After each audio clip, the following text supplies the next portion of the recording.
Hello friends, welcome to another Pequena Historia do Sal,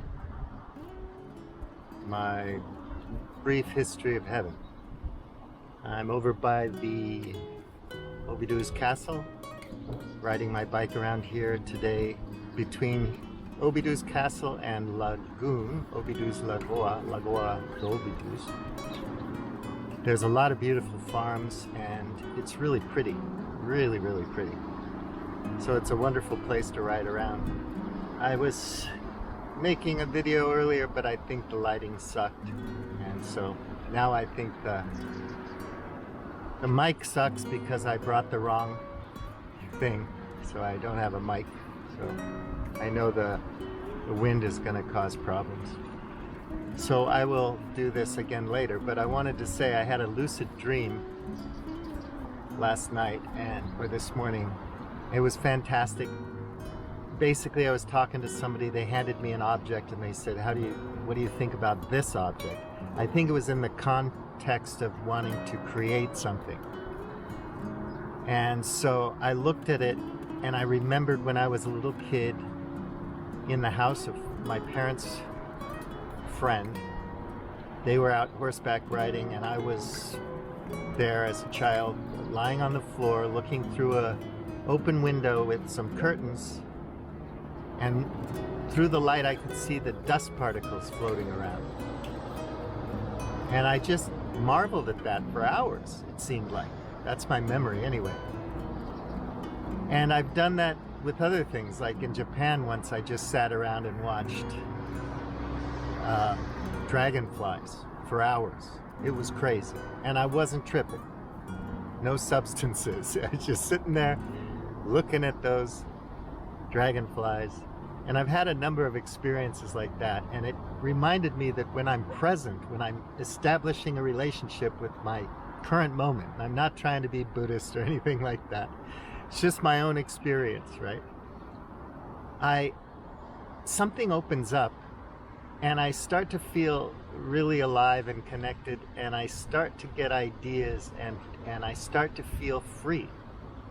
It's kind of a meditative experience, you know, if you're following your breath, your mind spins off into the shit show and then you have to keep coming back to your breath, try to calm your brain. It's similar to that, only instead you're kind of meditating on an object. I just say, just be there with it. And this is really powerful because there's so many things influencing us and pushing us around. So much information, so little capacity to understand it, absorb it, do it any justice. And we hardly know where our thoughts and ideas come from, which is why I'm on this, cage, bubble, and castle bit. I want people eventually to understand that they've never slowed down enough to learn how to criticize their beliefs and their thoughts, and to try to analyze where these ideas come from. Now, if they did come from your village and your culture and your grandparents and all that, there's nothing wrong with that. That's great, as long as you're really deeply in relationship with that. What happens is we're not really in relationship with much at all anymore, and we're getting more and more pushed away from each other, and technology is somewhat to blame. We forget how to be present in the moment with whatever it is, right? And to let that thankfulness well up inside you, that emotion of real thankfulness, that should bring tears to your eyes. Earlier when I was talking about it, I was getting all emotional. I was starting to tear up because it's a profound thing. And in the world in which we live today, with technology and nukes and climate change and all this stuff, crazy ideological stuff, this terrible reaction to COVID, which was, in my opinion, a never waste an opportunity moment for people with power and wealth. I mean, if I were a billionaire right now, I would be getting rich. Rich, I tell you. Really rich. You know, you got a billionaire who's got to be a trillionaire, right? And we flubbed it because everybody involved, whether they're working in the media, for the media, scientists, doctors, lawyers, normal people, it's just, we screwed the pooch because we didn't follow the good science. We didn't pay attention to what was really going on with ourselves, our society, in the moment, with the object of a virus and so on. And we let it get co-opted by all kinds of companies and people and whatnot. And it screwed things up. It didn't have to be this bad, I don't think. We didn't know in the beginning, obviously. Never mind COVID, forget it. Never mind the election, all that stuff. But there's too much noise. You have to stop. You have to cut it off. You have to be present in the moment with an object and just be quiet with that object. It could be like in the dream, I think it was like a tube that keeps a matchstick, you know, from getting wet. Something as simple as that. Imagine a really nice tube that you put a Q-tip in case you want to do something with a Q-tip during the day. And I was like, yeah, wow, yeah, what do I think about that? And I just started to get into that object, and then I remembered how profound that is. And for years I was envisioning, if I survive, you know, how am I going to wind up at the end of the day when I know there's not that much more time left? Or if the shit is definitely going to hit the fan, you could get out of Germany before it all happens, right? Before World War II just explodes. And you have an opportunity to do so. In other words, you can make that choice. You have the resources and the wherewithal. Where are you going to go when the music stops, right? What kind of a place do you want to be in? If you're not present with yourself, really, really, really deeply analyzing where your thoughts come from, why you are the way you are. And you don't need an analyst to do it. You can literally, if you take your time and relax, breathe into it. It's not cognitive behavioral psychology. Forget any of that stuff. Just be with yourself. Be with any object in your life and figure out how it really affects you, makes you feel, what it makes you think about. Does it make you more creative? Does it give you good ideas? Does it point you in a direction that you really, really desire? Because most of the stuff we desire is nonsense, right? It's just fed to us. We want a social signal and we want this. We don't want any of it. We don't want hardly any of it. I don't even think the oligarchs and the plutocrats want the power. Where did they learn that they needed to have that? Right? It all just wells up and arises from the logic of the system, which we program, but in a weird way, somewhere between biological evolution and the mystery of consciousness and how culture develops and presents itself. We got here to this situation we're in the world.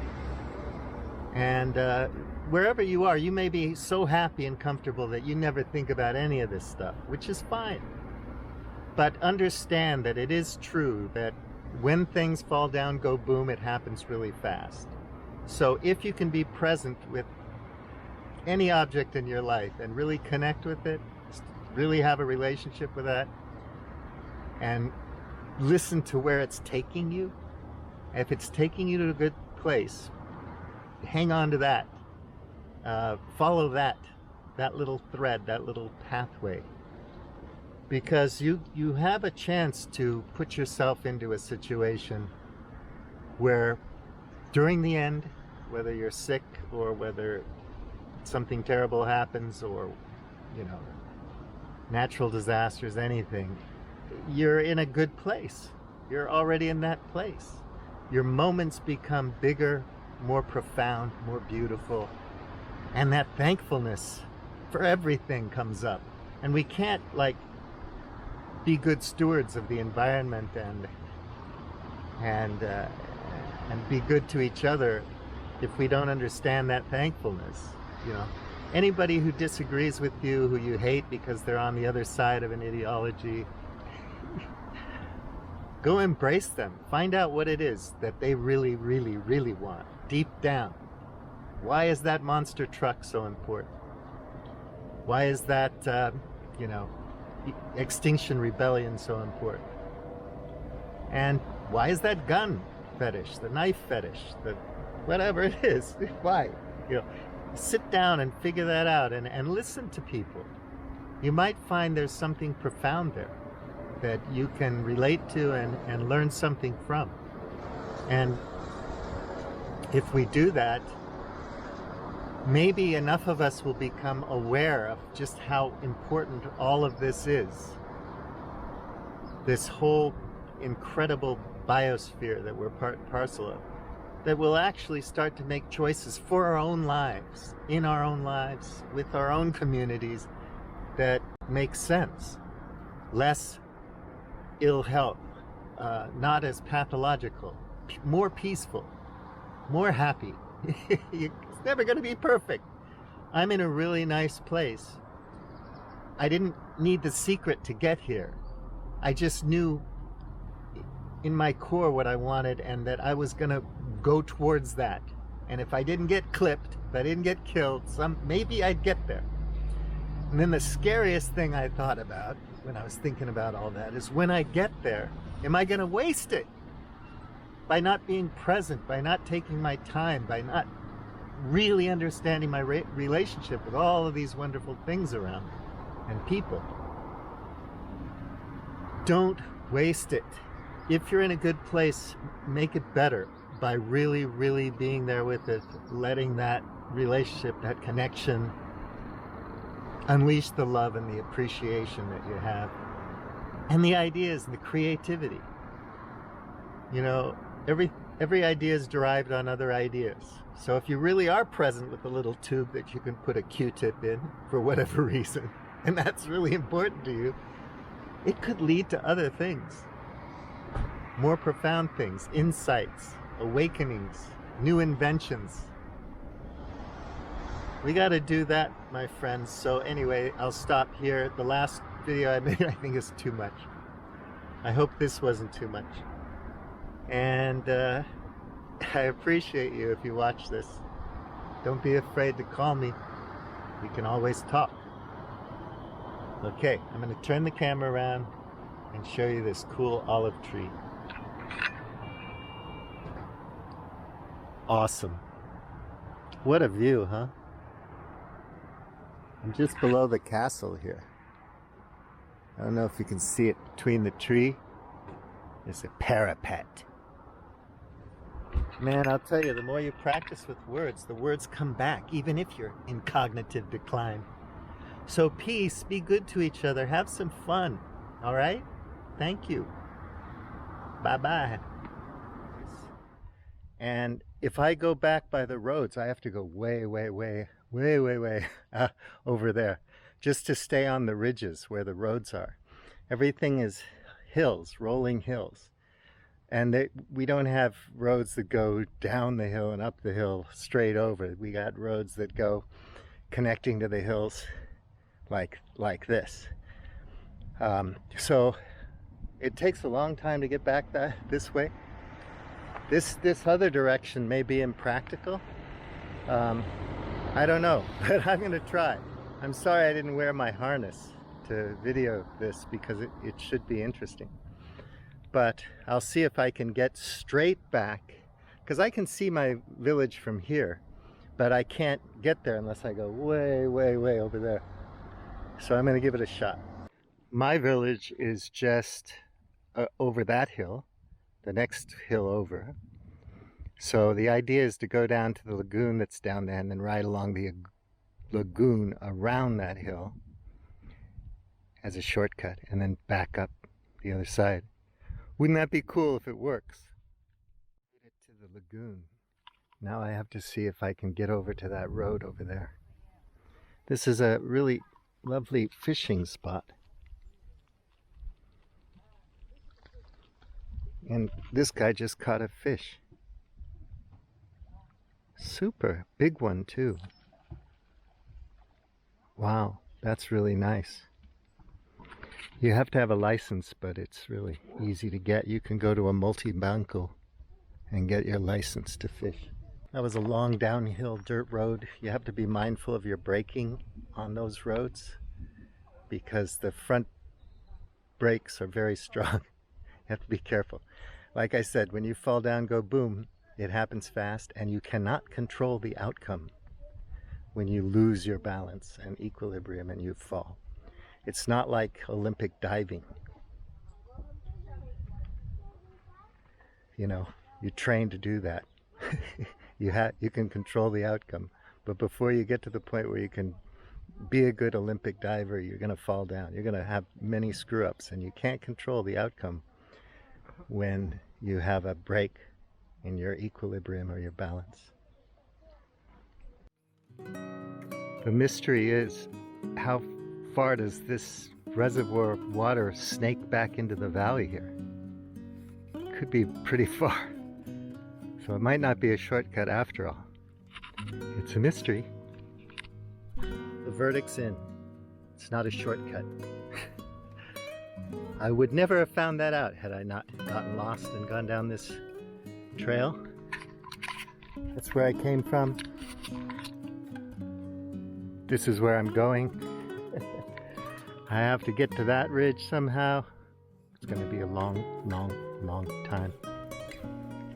I came out on a paved road. There's a project. There's the ridge I'd like to be on. I found a shortcut indeed to Obidos. You know, it's amazing after all these months. I just found this.